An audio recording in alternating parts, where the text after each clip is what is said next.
रुला के गया सपना मेरा, बैठा हूँ कब हो सवेरा, रुला के गया सपना मेरा। नमस्कार, स्वागत है आपका हमारे इस YouTube चैनल पर। मैं मुनमुन श्रीवास्तव आपका हार्दिक अभिनंदन करता हूं और आपके मैसेजेस से आज सच में जो है वो गला रुंध सा गया है। और इस क्रेजी सीट एलोकेशन को देखकर जो है वो मेरा माथा भी जो है वो ठनका हुआ है कि आखिर ऐसा क्यों हुआ। आज दिल्ली विश्वविद्यालय में लगातार जो है वो ये चर्चा का विषय बना रहा कि जब सीट्स वैकेंट 16,000 के आसपास थी तो एलोकेशंस इतनी कम क्यों की गई, और जो एलोकेशंस हुई भी वो बहुत ही हाई मेरिट पर हुई। मैंने कल आपको एग्जाम्पल दिया भी था कि 682 पर बीए प्रोग्राम में अदिति कॉलेज जो है मिला, और मुझे लगता नहीं है कि जिस कैंडिडेट को ये मिला उसने वो सीट एक्सेप्ट की या नहीं की। इस पर बाद में बात करेंगे। फिलहाल आपको ये बता देते हैं कि जो टाइमलाइन है, जिनको सीट मिली है वो खुश होने का सबब उनके लिए है, लेकिन मैक्सिमम बच्चों के लिए थोड़ा सा दुखी होने का सबब भी है। दुखी होने का सबब इसलिए है क्योंकि 29,000 के आसपास जो डेटा मैंने कल आपको दिया था, वो डेटा एक बार आपको फिर से बता दूँ कितने लोग थे जो सीट मांग रहे थे। 29,819 कैंडिडेट्स थे जो सीट आपसे मांग रहे थे कि हमें सीट दे दो। और अगर 16,000 सीटें आपके पास हैं तो फौरी तौर पर देखने को लगेगा कि शायद सीट नहीं मिल सकती सबको, क्योंकि जाहिर बात है कि अगर ओवरऑल सारी सीट भी अलॉट कर दें तब भी इसमें 13,000 के आसपास लोग तो बच ही जाएंगे। लेकिन क्या रेशनलाइज तरीके से सीट अलॉटमेंट नहीं की जा सकती थी, या फिर क्यों इतना लंबा प्रोसेस जो है वो खींचा जा रहा है इसको? क्योंकि एक कमेंट में पढ़ रहा था कि सर जो है वो खींचते खींचते यहाँ तक आ गए। देखिए, केवल दिल्ली विश्वविद्यालय की ही बात नहीं है, तमाम और दूसरी यूनिवर्सिटीज़ में भी स्पॉट राउंड का ही दौर जो है वो चल रहा है। तो जिसको सीट नहीं मिली उसके साथ मेरी बहुत सहानुभूति है, और इसलिए मैंने कहा कि आज जो है वो ये नहीं कहूँगा कि आपकी तरह मैं भी मायूस हूँ। वो तो मैंने पहले ही कहा था जब थर्ड राउंड का लोकेशंस आई थी लास्ट ईयर। लेकिन अभी मैं ये कहूँगा कि मुझे तरस आता है जो है निजी निर्माताओं पे कि किस तरीके से वो क्या बना रहे हैं, कहाँ लेकर जा रहे हैं। जिसको सीट मिली है वो भी खुश नहीं है।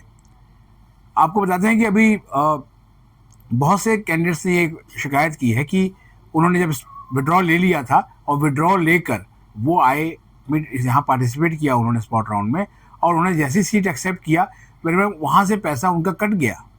अब वो कह रहे हैं कि हमें तो जो है वो रिफंड चाहिए था।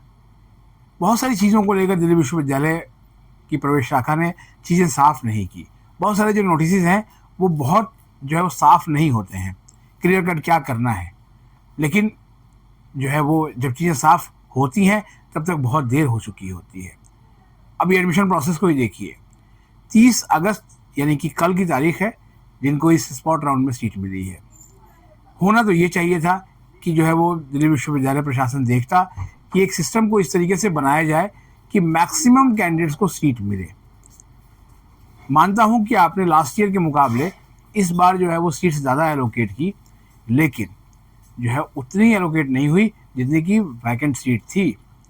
अगर इक्का दुक्का उदाहरण छोड़ दिए जाए तो ज़्यादातर जगहों पे बच्चों ने लिखा है कि सीट नहीं मिली सर, हमें कोई सीट नहीं मिली, और हम टकटकी लगा कर देख रहे थे। एक मैसेज पढ़ूंगा आपके सामने। इस मैसेज को पढ़ने के बाद बहुत देर तक जो है वो मेरा गला रोक गया इस मैसेज को पढ़ने के बाद कि इस समय मानसिक दशा जो है वो क्या चल रही है कैंडिडेट्स की, जो एक अदद सीट की आस लगाए हुए हैं कि आखिर इतनी हाई मेरिट क्यों लगाई जा रही है। आप कहेंगे कंपटीशन बहुत है। अगर कंपटीशन है तो फिर आप एक एक बच्चे का नाम जो है वो वेबसाइट पे डाल दें कि इस राउंड में इस कॉलेज में इतने कोर्स में एडमिशन हुए हैं। बच्चे अपने आप देख लेंगे, बच्चे अपने आप संतुष्ट हो जाएंगे और कहीं कोई सवाल भी नहीं उठेगा। वो मैसेज पढ़ता हूँ आपको। Hello sir, I am participated in many rounds of due but didn't get any seat.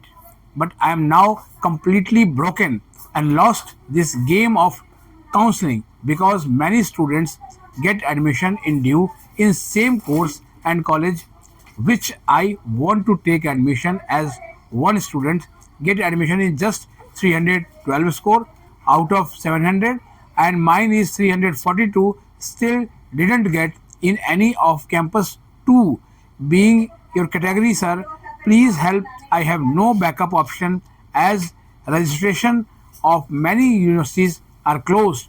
Feeling so helpless and completely lost.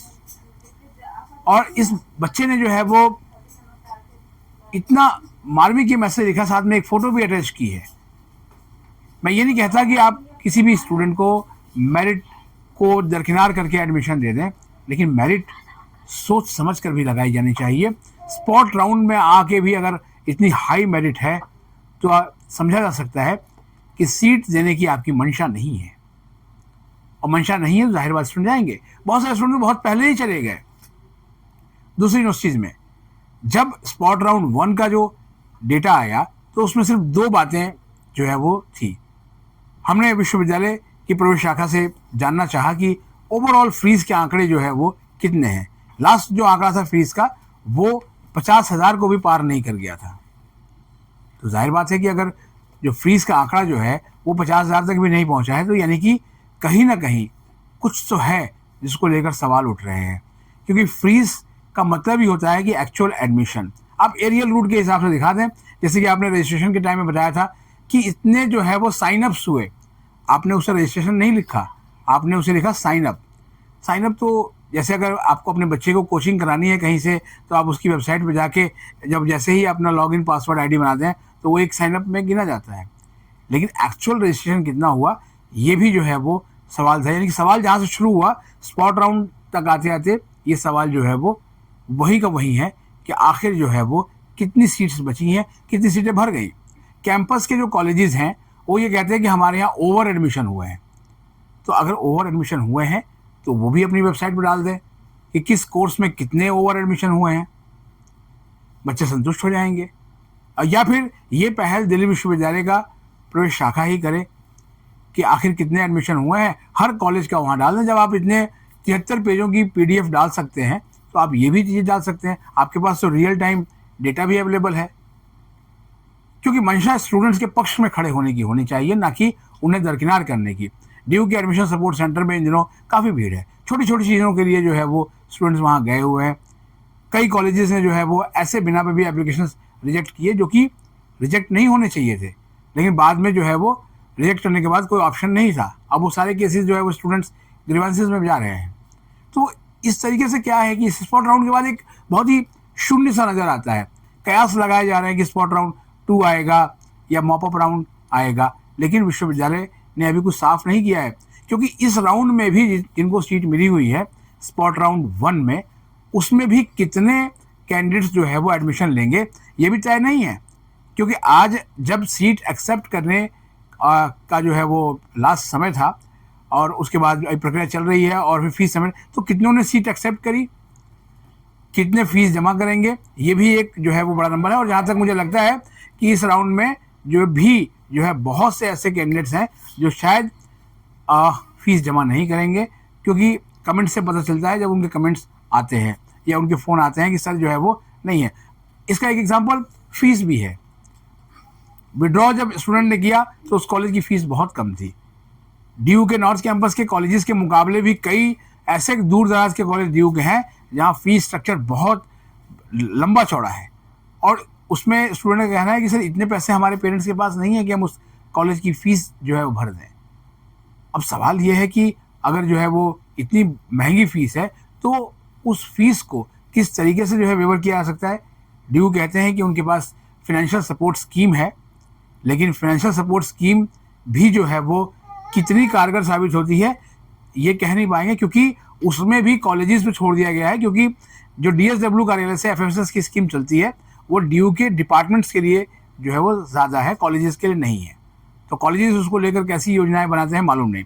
लेकिन स्पॉट राउंड 1 के बाद जो है वो अब एक बहुत ही ऊहापोह की स्थिति है कि क्या दाखिले पूरी तरीके से बंद होने जा रहे हैं, ये भी चर्चा का विषय था।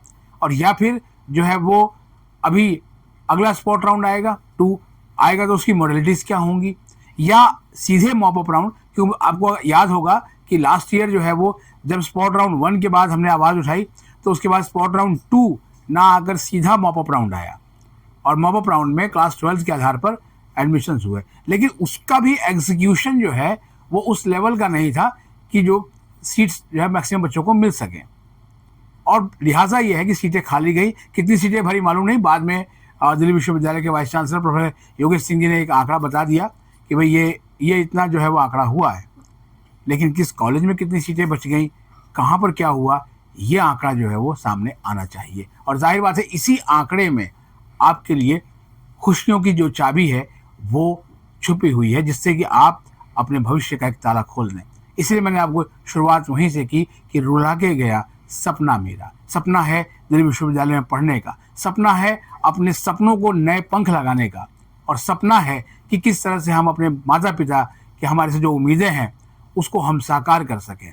अब देखना यह है कि इस स्पॉट राउंड की समाप्ति के बाद दिल्ली विश्वविद्यालय के vice chancellor professor Yogesh Singh किस तरह की सलाह जो है दिल्ली विश्वविद्यालय की प्रवेश शाखा को देते हैं कि वो अगला राउंड किस तरीके से ले गया है, जिससे कि जो कैंडिडेट सीट मांग रहे हैं उन कैंडिडेट्स में ही जो है वो मेरिट को इस तरीके से बनाया जाए कि जिससे मैक्सिमम बच्चों को सीट्स अलॉट हो सके।